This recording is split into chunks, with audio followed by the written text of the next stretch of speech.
Well, hello everyone. Welcome to another video on History Bite podcast. And today I'm joined by Dr. Nina Livesey, and we're going to be discussing a bit about her upcoming book, Reassessing Apostolic Authorship. Although by the time I release this video, her book would already have came out.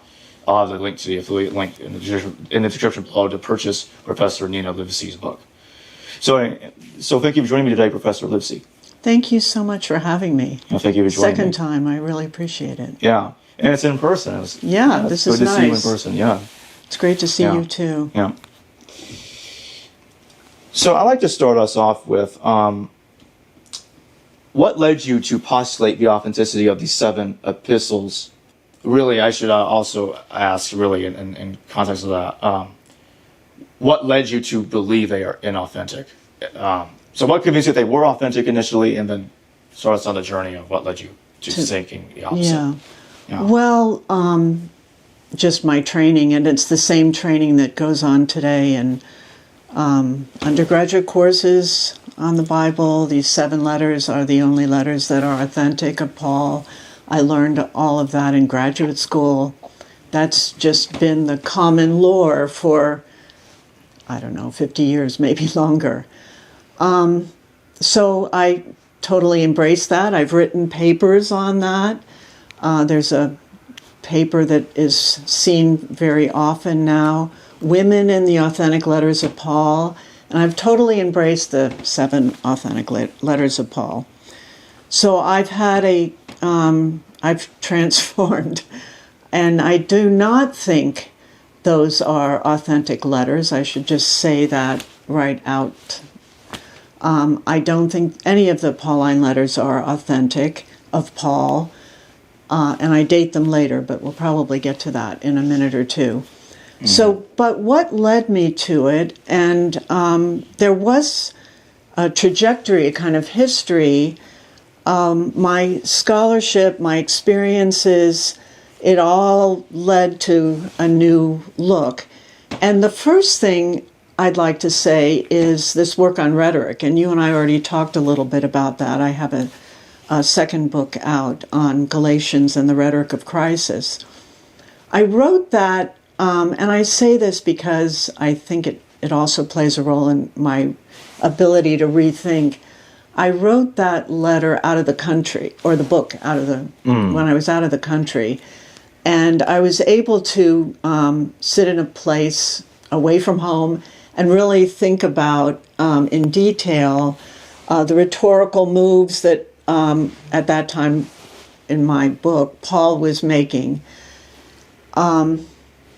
So I looked at it very closely, and I compared Paul to both Cicero and Demosthenes, professional orators and rhetors, and more sophisticated, really, than what you see in the Pauline letters.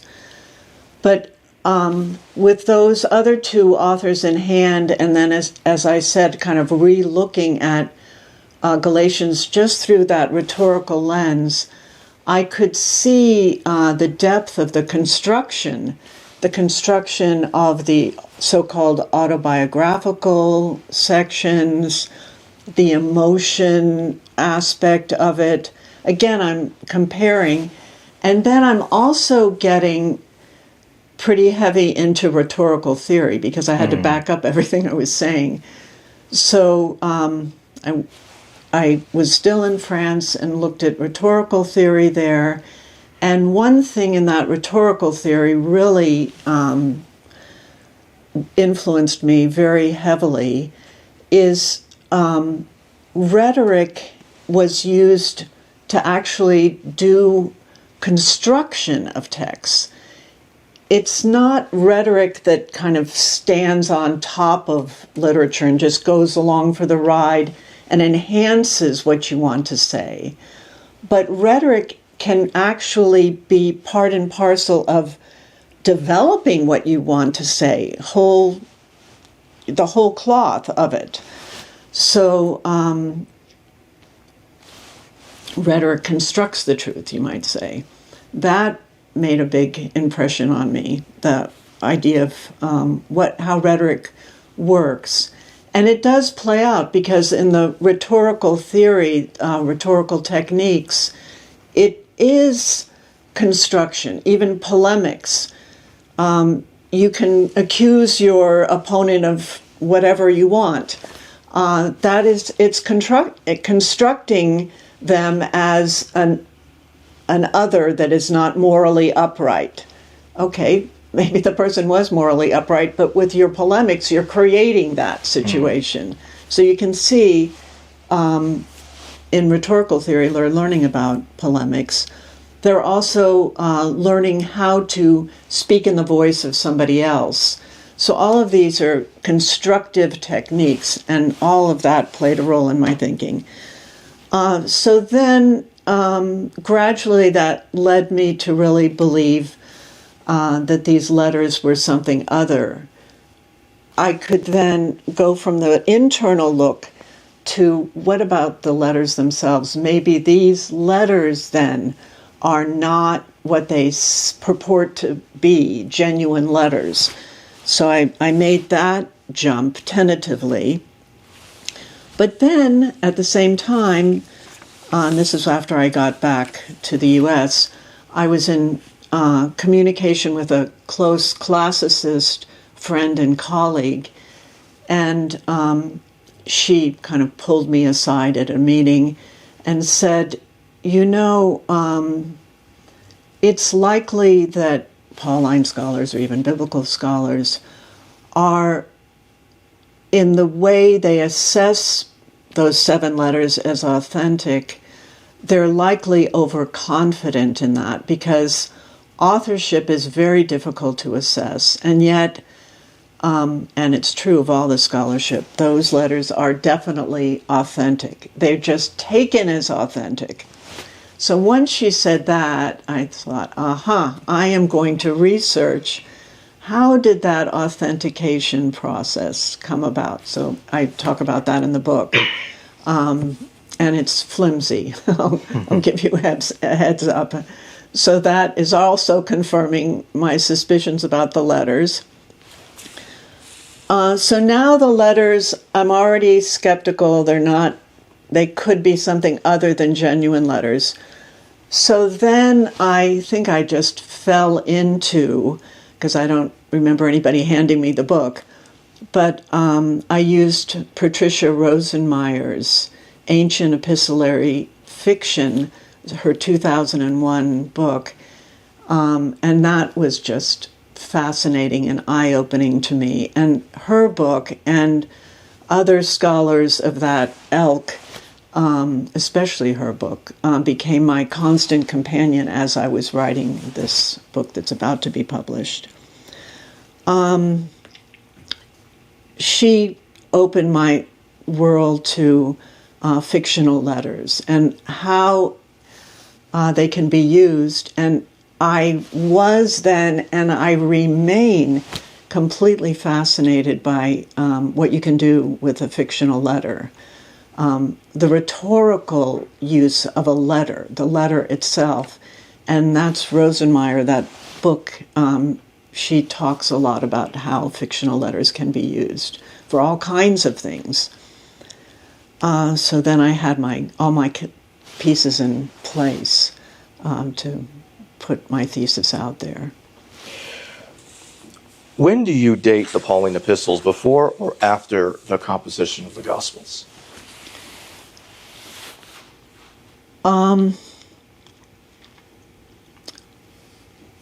Well, once I realized, or I was getting quite convinced that the letters were not genuine, something important happened there, because those authentic letters are in the mid-1st century. They're dated there. They're placed there. Right. So once I decided they're not genuine, I could let go of that mid-1st century.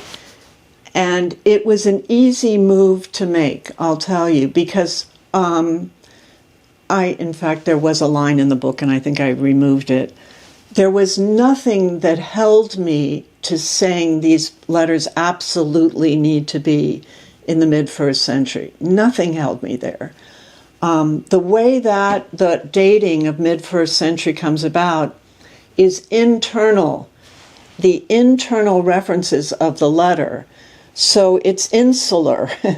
And we all know that authors can write about Babylonia and be in the 20th century. So you're not going to say the composition of that piece took place in the Babylonian Empire. So we know that internal dating, it cannot be the final determiner of a text of literature, and the same is true for letters. So once I got freed up of that mid-first century, then I could look at some of the references in the letter, and of course the Paul of the letter knows about the Passion, Jesus Christ on the cross, crucified. And then, for me, the knowledge of that would have come from the Gospels. So that made me say or think, and I still do think, the letters come after the Gospels. And more importantly, Acts. Acts plays a role in my whole thesis as well. So post-Gospels, the letters come after the Gospels. So you would therefore... Or at least one Gospel.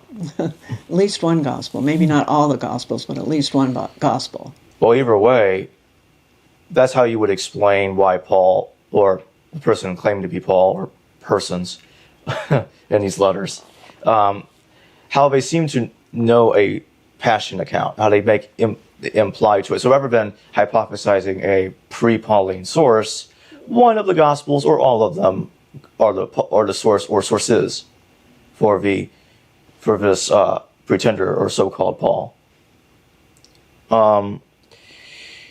So Acts, what do you make of Acts in relation to Paul's epistles? It is often said that Acts is independent of Paul's epistles, one of the reasons being because it never mentions Paul's letters. Or is it because the letters hadn't been written yet when Acts was composed? Well, the short answer, I think that the letters, I'm really feeling stronger and stronger daily almost on this, that the letters need to follow Acts. They're derivative of Acts. So I think what we have is there's at least one gospel. It may be Marcion's gospel. And then we have Acts. And then we have the letters. I think that's how it needs to go that way. So why... We've known for a long time, at least in some circles, that Acts and the letters seem to know each other. But of course, the scholarship, because of this authentic letter paradigm and the letters being early, it had to be that Acts, in that scholarship that shows that Acts and the letters know each other, it always had to be that Acts knew of the letters, but it never fessed up that it knew of the letters.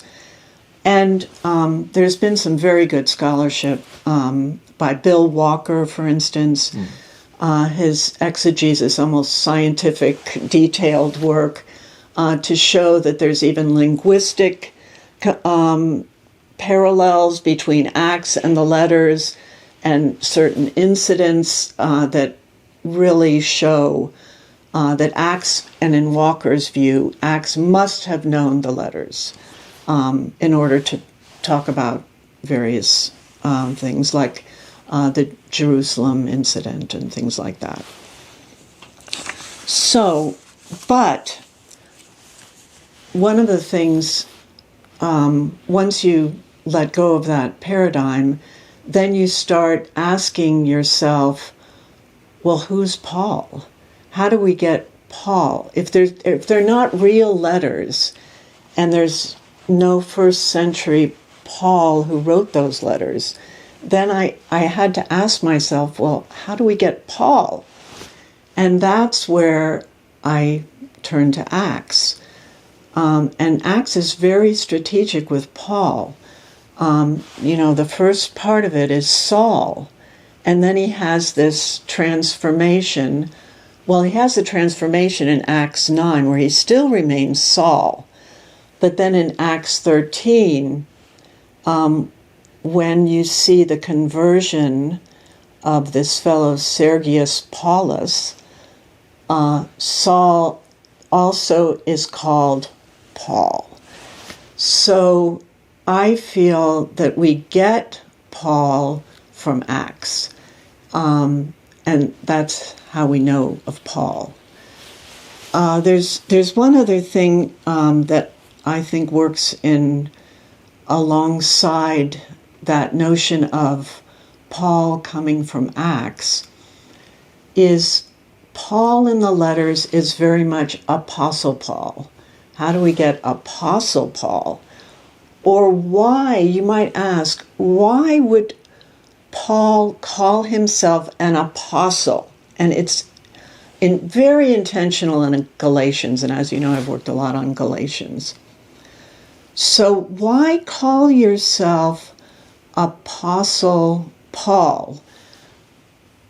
If the whole idea of an apostleship is not known, and in the older paradigm, the 7 authentic letters, early, preceding Acts, preceding even Gospels, because now we're putting the Gospels a little bit later too. So the letters are supposedly the very first instances of New Testament texts. Well, why would someone call themselves an apostle and I think that apostle has a theological overtones. It's not just a messenger, because there is a word apostle that just means a messenger, and it had an association with shipbuilding. But these letters aren't about shipbuilding. It's very theological in the opening. So why call yourself an apostle if there's no apostle even known? Why would I want to say I'm an apostle? Mm-hmm. You see what I mean? So that's another reason why I think you need a gospel with 12 apostles.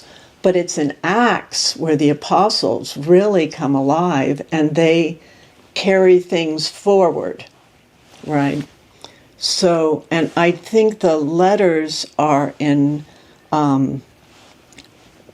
friction, or you might say contention with Acts, because in Acts is careful to not really dub Paul an apostle. There's one verse in there that maybe suggests that he was an apostle, but I think it's a little dubious whether Paul and Barnabas are apostles. Well,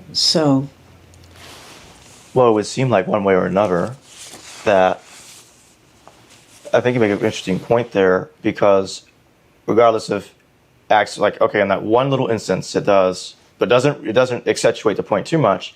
But then you get the epistles, which do. Either way is building over Acts, is your point. And I think it's very interesting, because I have wondered in the past, it's always creeped me out that Acts never mentions Paul's letters.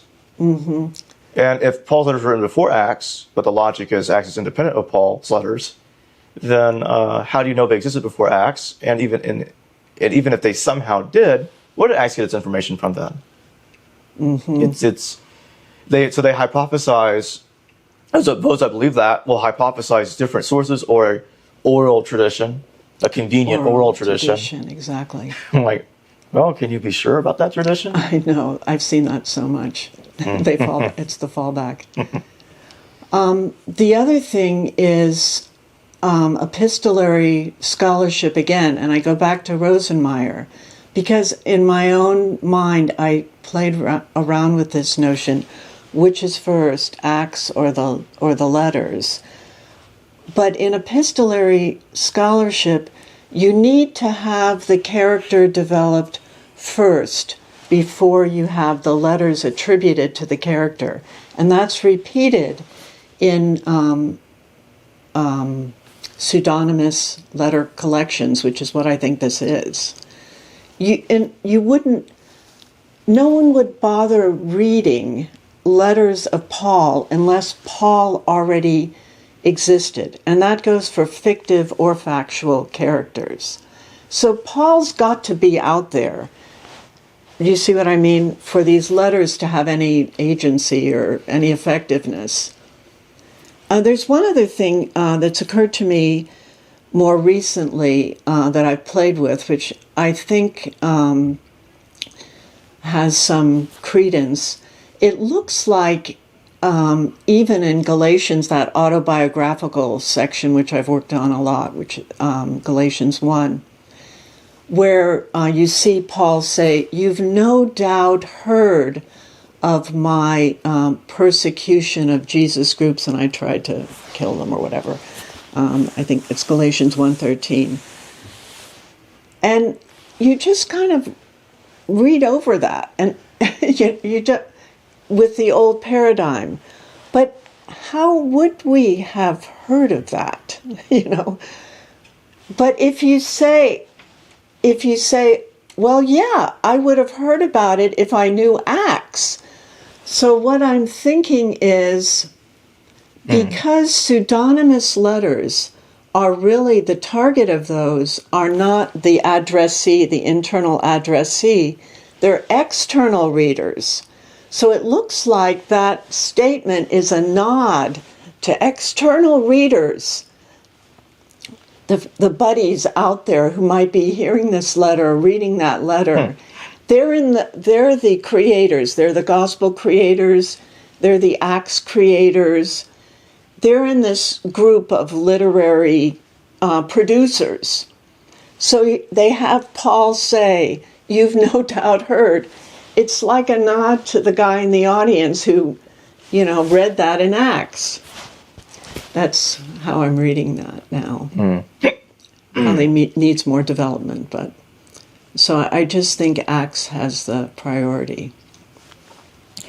Do you believe the Pauline epistles tell us anything reliable about the historical Paul, even if none of them are by Paul himself? Well, I've kind of indirectly answered that. Yeah, that's true. And the thing about Acts, and there's been some work done on this, where Acts plays around with names. There's many characters who end up with multiple names, and it's a literary technique to show a transformation of some kind. Paul becomes missionary to the Gentiles, and so his name kind of takes on, he gets this Roman name. So there's this playing around with names. So in the scholarship, it's funny, when you read Acts, we hear about the author playing around with names, but somehow when it talks about the name Paul, that author doesn't play around with that name. There is so much wrapped around Paul, the historicity of Paul, and the letters being genuine, that even though good scholars know about Acts and how it uses names, how it creates narratives, it doesn't want to touch Paul. So I think that's a little strange too, and I think we need to see Paul as part of the character mix in Acts. It's a long way around of getting away from that exact answer of historical. Why do you think the letters were composed? Well, it's here that I think that if there was some genius involved in this early Christian literature, it was the composition of letters. And that's another thing that one can think about. Why does the New Testament have all these letters? Where you think about the Hebrew Bible, there aren't any standalone letters. There's one in what we call intertestamental works, this letter of Jeremiah. So it's very interesting that you would have Paul take on agency with letters.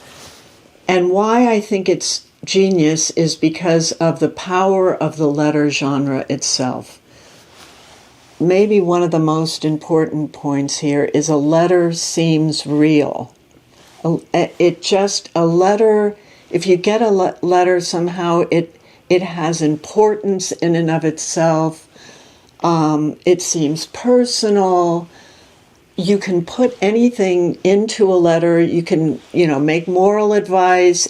It's infinitely flexible on what you can put into a letter. It's very interesting. The rhetorical value of letters. And so if you're going to say something, you Corinthians ought to do X, Y, or Z, you could write a treatise about it, and it would be rather dry. But if you send a letter, and an external reader, a secondary reader, is looking at that, it automatically creates interest, because that reader sees, it looks over the shoulder and it's seeing, oh, Paul, this authoritative figure, who becomes authoritative because he's a letter writer, because that's another thing that letters do. You see over the shoulder advice given to somebody else, and that's also attractive to readers. It's much more lively than reading a treatise. So that's where I think some of the genius takes place, is to adopt the letter genre. And this was already being done. So I'm not making this up. We already have it with Seneca and his moral epistles. There's 140 of these things. They're all fictitious letters to somebody that he creates, this character, Lucilius. And all of the advice that he wants to give to Lucilius is in the medium of a friendly letter.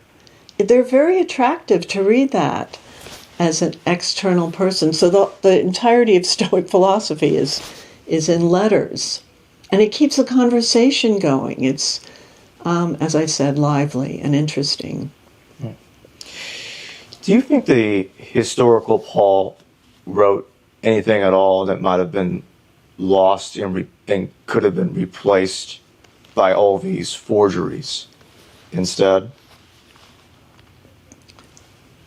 I wouldn't call the letters forgeries. I would kind of flip the script on that and say the letters become important because they're ascribed to Paul, and Paul is important. Paul is very important for the Christian tradition. I mean, we all know that. And how does he become important? Through Acts.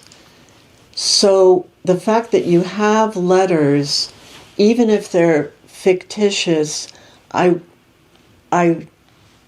think that they're important. They're not forgeries. I wouldn't use the word forgeries. Okay. And I don't know if there would be.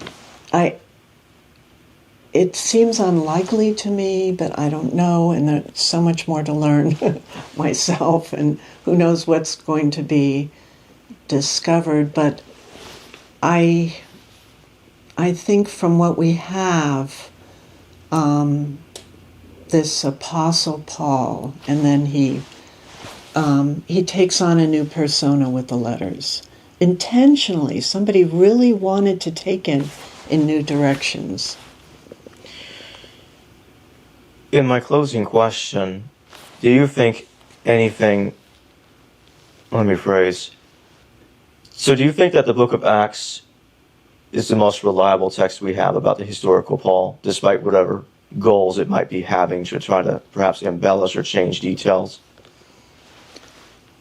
I don't find Acts to be historically reliable. I find Acts to be literarily reliable. Acts puts out the narrative. So it's valuable in the narrative world. But, and now I'm not saying anything new. Many scholars would contest the historical reliability of Acts. And I guess I go far with that. I think it's a constructed narrative. So I'm sorry about the historical Paul. You've asked me about the historical Paul a couple times. And I don't know, Paul is an important person, right? So I don't know if the historical value is what's the most important thing. In fact, if you say Paul is historical, then I think you've got a problem, because then what happens to this person?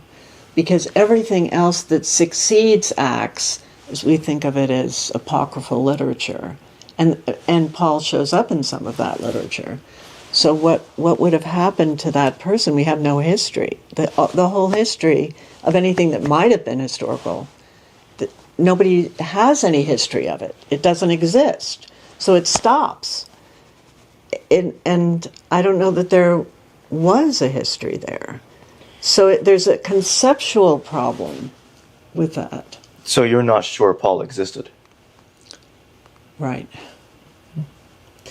Well, thank you for joining me today, Nina Livesey. Thank you so much for having me. Hello viewers, thanks for watching this video from the History Valley YouTube channel. Please don't forget to subscribe and hit the notification bell. And if any of you wish to further support this channel, please consider checking out this channel's Patreon page and becoming a patron. And or donate through PayPal or through Super Chat during the live stream. Thank you.